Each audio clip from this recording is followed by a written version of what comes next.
Hello, everyone, and welcome back to another episode of Super Mario Galaxy here on the new and improved this channel. And here we go. What a great opening. Welcome, this is Dome acts as an eye of the observatory. From here, we can gaze upon distant galaxies. Once this Luma transforms into a sling polestar, he will guide you to those faraway galaxies. Simply point your cursor at the polestar and press A. If you lose sight of the polestar, the cursor, you can reset it with R. If you're playing in handheld mode, I don't care about the Switch version specifics, thank you. I was going to mention this in the last episode, but forgot. Something that is really annoying, and I've actually seen some people complaining about it, is like the way the Joy-Cons work is like it gets off because it's gyro. It gets off really quick. Like I'm pointing like kitty corner, like bottom right of the screen right now, but it thinks it's in the middle. But if I like hit R, I can recenter it. While the Wii sensor bar certainly had its issues, do not get me wrong. It at least didn't really do that too much. These are the galaxies that can be observed from this dome. The numbers represent their distance from the observatory. The bigger the number, the greater the distance. And more power stars you find, the farther you will be able to travel. I don't know, I'm reading it for the sake of reading it, but at the same time, I know. This game has been out for a long time. Yes, it's undeniable. We're detecting power star energy patterns in the nearest galaxy. But I must warn you that the evil energy readings are off the charts. Please be careful. That's also funny, and I feel like games do that a lot, where like there's some comment made like that where it's like, things are terrible, things are absolutely awful, don't go here, you'll die. But then, in Mario's case, it's like 3 Goombas. It reminds me of like the first like caves in Pikmin 2, the like hole of I think it's like the hole of beasts it's called, and it's like, oh my god, it's absolutely horrendous in here, there's just evil everywhere. And then you go into it and there's like, it's like the second cave you do in the game, so it's like super easy. There's like 3 Bulborbs. Speaking of Pikmin, that's actually 100% happening. Pikmin's one of my favorite franchises of all time, and I will not mount a return to YouTube without, also playing some freaking Pikmin. Like, you have me messed up if you think I'm not playing Pikmin. Alright. So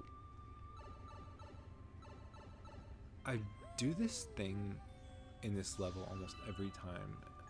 And I decided to consciously not do it this time because I realized last time I did it that it's really dumb. I will like jump. So wait, let me show and tell moment here. I will. Okay, Mario. I'll do it, but I won't go in. I'll like jump up here on top of this house, which is this little like challenge room area, but it is fully intended to be accessed from right here originally, and I almost always do it the weird way. I remember last time I did it, I was like, oh, I'm so cool for this, like what is even this room, I don't remember, and then immediately realized that I did it backwards, and I was just, I don't know, it looked probably more dumb than I did smart. Alright. Something also in this game that took me forever to realize was these little spots on the ground being coins. I remember when I was little, when this game initially came out, I was in like preschool. Let that sink in. I was in preschool when this game originally released. And I just distinctly remembered not really knowing what those gold points on the ground were. And it's very possible I didn't figure it out until I just accidentally did it.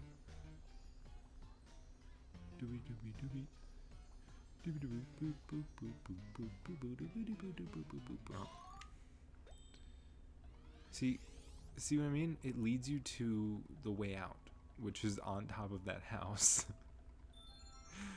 It's just so funny to me. Also, speaking of this house, I noticed something when I was messing around last time. If you read this sign here, it tells you about the ability to return to the observatory. And I might be wrong. Like, I might be dead wrong by saying this. But I'm pretty sure that, whoops, and back to that side we go. I'm pretty sure that in the original version, it said something along the lines of, like, that was Yoshi's house, or, like, that was, like, Luigi's space house, or something like that. And I remember when I was running around this new version of the game, like I said, initially after buying it, I was completely confused by that. I was like, I could have sworn that that was, like, a note from Yoshi or a note from Luigi or whatever that was like, I'm not home right now. Then again, that could have been the second game that's a thing, but I swear to God it was not. Yeah, screw you, Luma. I'm doing my own thing. Alrighty. Let's not embarrass ourselves on this planet. In I guess preparation, you could say, I was watching old original versions of Mario Galaxy. Oh shoot. Okay. And I completely embarrassed myself on this planet during the comet, because instead of these like breakable rocks full of star bits, it's chain chomps, and there's like no star or anything, so you can't break them. And yeah, I just distinctly, like, I watched myself completely embarrass myself on YouTube, where the video is the full intention is that someone's gonna watch it, and yet here I am just completely. Oh, and there we go. See, I knew this would happen. I freaking knew it. Can't take me anywhere. No peanut-shaped planet can hold Mario. All right. Hey, speaking of things I didn't know as a kid, certainly did not know that you could smash those red rocks. I actually remember the first time I did it. Reason being that I told my dad about it. I was like, Dad, did you know that you can break the red rocks on this planet in Mario Galaxy? And whether or not he believed me, I don't remember. He may have just been like, oh yeah, cool buddy. You know what I mean? Like classic dad type of dealio where it's like, yeah, thanks for telling me. Don't know if you're right about that or not, but okay. Alright, go away, little blue squiggle thingies. Another thing, because they're just like talking about little, like, I guess factoids about this game and stories. There's this little bit over here, right? There's this little, like, disappearing platform, and there's Piranha Plant. If you go over there, it takes you to a mini little, I guess, like, challenge section. And in said challenge section is, it's one of those little, like, oh, press all the blue squares, move forward type of things. You know, make them all blue, you get to keep going. And it simply just takes you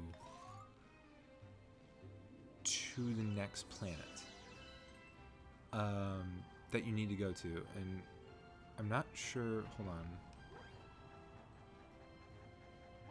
Yeah, it launches you directly to this planet that I just swung from that plant to.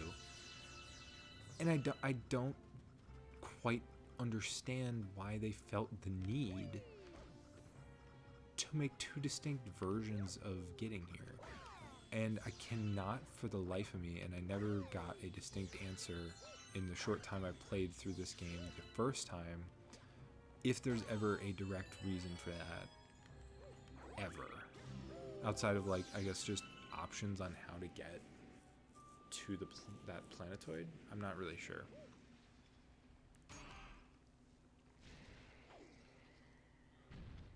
Also, again, not to keep just, you know, riding off my own coattails, but I mentioned this last time. How messed up is it that you just land on this freaking baby, and not only that, you fight the baby. Not only that, you fight a very similar boss that you hatch out of an egg in the exact same way.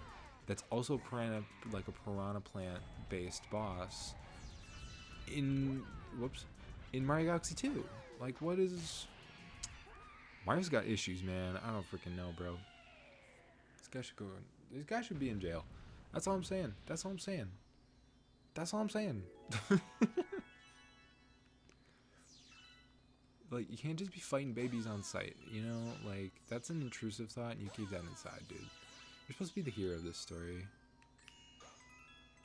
Hey, how many people knew that? Huh? Yeah, that's what I'm saying. Getting the star.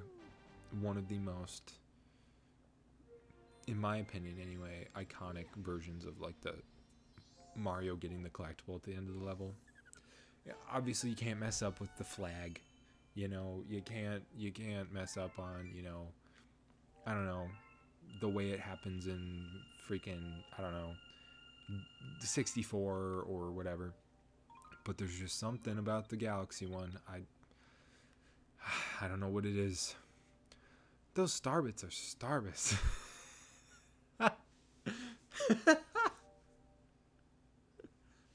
Okay, dude. Tuluma's there, the tastiest, most delectable treats imaginable. I don't know. I don't know. That's so funny to me. That's basically what he said. Those starbits are starbits. It's just supposed to be those weird-looking purpley things are starbits. Or can Luma speak in, you know, ancient Egyptian hieroglyphics? Aim your, you know, Joy-Con at the screen and point your cursor at them to pick them up. If you're playing in handheld, yeah, shut up. I know. You know, I'd be knowing. Yeah. Watch this. Watch this. I've been doing this since the day I was freaking born, Mr. Luna Man. Get out of here. Tasty. Let's call those little morsels my fee for this lesson. You can also shoot them at enemies or feed them to a hungry Luma. Either way, I'm sure starbits will be a big help on your adventure. Okay, to be fair, actually, the way he, I guess, whoops, that is another thing that's been messing me up is, you know, in the Wii one, basically what the trigger amounts to on the Wii remote is B. I just did it again. And now it's A. And, you know, it's just the typical A and B. But no, like, what was I saying? Oh, I completely lost my train of thought. I kid you not. I completely lost my train of thought. Well, never mind. Oh, I remember. So, you know, I was laughing at the whole, like, oh, the starbits thing. But the way he then said it subsequently after that, where he said, like, the starbits, but there was a symbol for it, I guess insinuates that the symbol is not in and of itself a word, and is simply usable for the player to understand what's happening, maybe if they cannot, you know, read as well. Which, I mean, makes sense, since you really need to realize that, and I think a lot of people, I feel like, don't realize this sometimes. Like, especially when, like, Nintendo Directs come out and I see the discourse and I see people commenting on the videos, you can kind of tell that, like, a lot of people don't see, you know, Nintendo as a game company that mainly makes games for kids. And they always kind of have been. I mean, from the get-go, I mean, they freaking made cards and toys and stuff, and all their games do trend towards children. But I definitely feel like you see a lot of people who act like that is not the case. I've got a hungry friend up ahead. You don't mind sharing your snacks, do you? Head forward using the pole and sling star. Okay, dude. Jesus Christ. I mean, okay. To be honest, I keep complaining. Keep complaining, but I mentioned how I've been messed up about the trigger B thing. So I guess it's fair that they keep reiterating like the new Switch controls for people such as me who have played this game before on the Wii and are a little, like, I guess, not confused, but just having a bit of, like, I don't know, I guess, yeah, confusion between the two versions. Whoa. So I guess it's fair that they keep reiterating that. Okay, fine, I concede. Alrighty. The Hungry Luma needs 100 star bits, so we're in the clear. And something funny I remember about this level, how I did this now upon like playing it as an adult, is as a kid I actually like remember not being able to get 100 initially, and I had to like work to make sure I got 100. And I remember I either had to give up and restart the level because I just did not have 100 star bits or something, and I don't know how I would have ever done that unless they rebalanced it in the new Switch version. Even when I replayed this level like on the Wii the last time I played it on YouTube,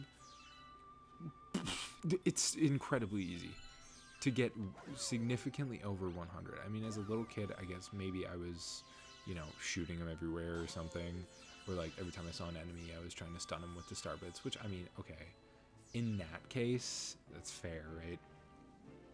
But I don't know, I guess I just can't fathom how I possibly did that.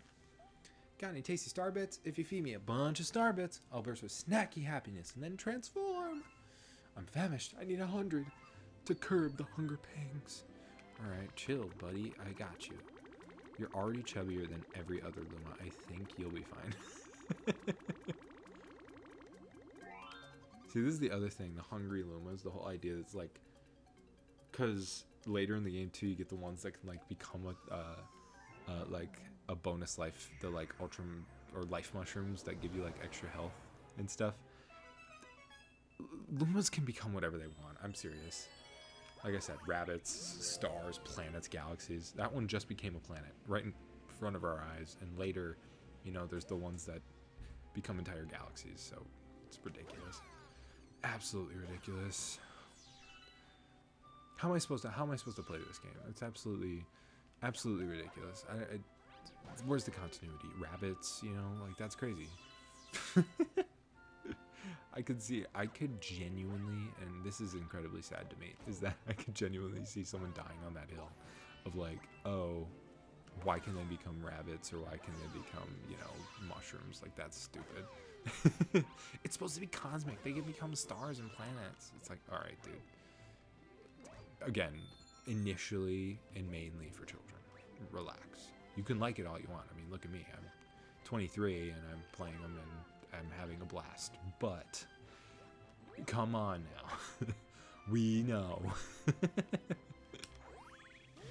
Oh man, I don't know. I mean, that's one of the things, right?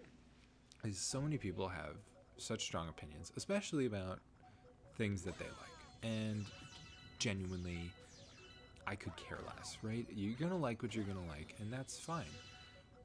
But if you're gonna, I don't know, treat things for children like they should be for adults, or if you're going to just whine and complain all the time about something, or about like every time, like, you know, a big one, and we all know this one is like Star Wars, where it's like, you know, the classic Star Wars fan is all whiny about Star Wars. It's like, I feel like Star Wars fans can barely be qualified as Star Wars fans, like legitimately. It's like calling them a Star Wars fan is like a slur at this point for actual Star Wars fans. And it's just hilarious to me because it's like, I don't know, like I feel like the idea behind being a fan is like, obviously you can, you know, critique or be I guess, like, you know, you can not like a part of it, right? Like, not everyone who's a Mario fan is gonna like every single Mario game. But at the same time, I feel like you need to like the majority of them if you want to be considered a fan of it, and not whine every single time there's a new one. And I don't know. It just makes sense to me, but maybe to others it doesn't. I have no idea. I absolutely love this star because, you know, obviously look around, like you're supposed to get all these, right? And just for the heck of it, this is how I'll do it. This is how I'll do it. All right, let's go. Let's do this halfway the intended way. Well, you know, we'll collect the little pole star bit pieces here. You know, get this. Oh. The gravity on this thing is really messing me up. All right, hold Mario. Jesus. All right, dude. There we go. Right, that's the intention. You get all the bits. You freaking connect yourself to that thing. How about we just? Oh shoot. Oh no. I may have made it harder for myself actually. Wait. Okay. There we go. But like the shape of it is so perfect that you don't even need the puzzle, I guess, if you even want to call it that. All right, third star. This is great news. All right, so I promised at the in the last video that I would talk a bit about. Okay, actually, hold on. Let me read this. Well done, brave explorer. You've discovered a new galaxy. Collecting power stars will expand our vision of will expand our range of vision, perhaps to eventually include the enemy base. Bet. Thanks, pal. I promised in the last episode that I would talk a bit about my intended upload schedule for these videos. So, we got Honey Hive Galaxy. I just tried to press ZR again to go back. It's really messing with my head.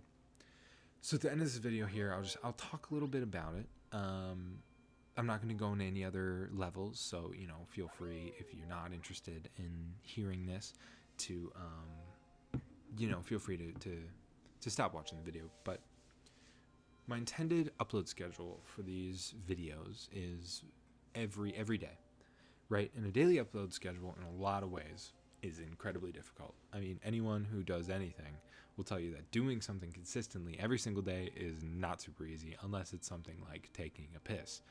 So it may be a little difficult, but I would like to do it as not only to have consistency on the channel, not only to have an upload schedule similar, if not, you know, the same to how it used to be, which was a daily upload schedule, but also just because I want to be able to play a lot of different games. I have quite a backlog of games in my personal library, and I think it'd be really fun to try to see if I can't play a large amount of them, if not all of them at some point, you know, down the line. Obviously, doing every game that I own within a year, completely impossible, because like I said, I have a lot of them, and some of them are big, giant, you know, open world RPGs that take hundreds of hours to complete. But I would just like to, you know, elaborate here on what I want that schedule to look like. So like I said, I'd like it to be daily, but I also would really like this idea here, is that Monday through Thursday, I will upload either shorter Let's Plays of maybe a game that's, you know, pretty quick and easy and short to complete, as well as, you know, maybe one-offs of something I just wanted to try, as well as something like, you know, I may get, you know, my fiance Svea into this as well, as I stated in the last episode of Mario Galaxy here. You know, maybe her and I will play Mario Party or something. Or I would like to return to playing bad, shitty Wii games, because I did that last time and everyone really liked those, and I think those are a lot of fun to mess around with. and a lot of those particularly bad Wii games are, multiplayer, party type games. And I'd like to also play those, with my siblings or with Svea. So that would kind of be that Monday through Thursday upload schedule, would be those. While on the weekends, I will upload a main attraction, I'll call it, and that would be something like the main event of the channel, the main game that I'm working towards beating. And that will almost always be something more involved, something longer, such as this, such as Mario Galaxy, where whether I just want to play it to beat Bowser or if I want to play it to get all 120 stars, initial stars as Mario or something, that's something that's going to take a while. So that'll be my main attraction, and those videos will trend longer. I didn't say that before. The Monday through Thursday will trend a little shorter, maybe like 15-20 minutes. These first two videos here, I'm doing them about 20 minutes just to kind of make it a little, I don't know, ease into this idea a little more, I guess. Then the main attraction would be longer, half an hour up. Maybe for really long games, like if I decide to, do a replay, because I've played it before personally, of Elden Ring or something like that.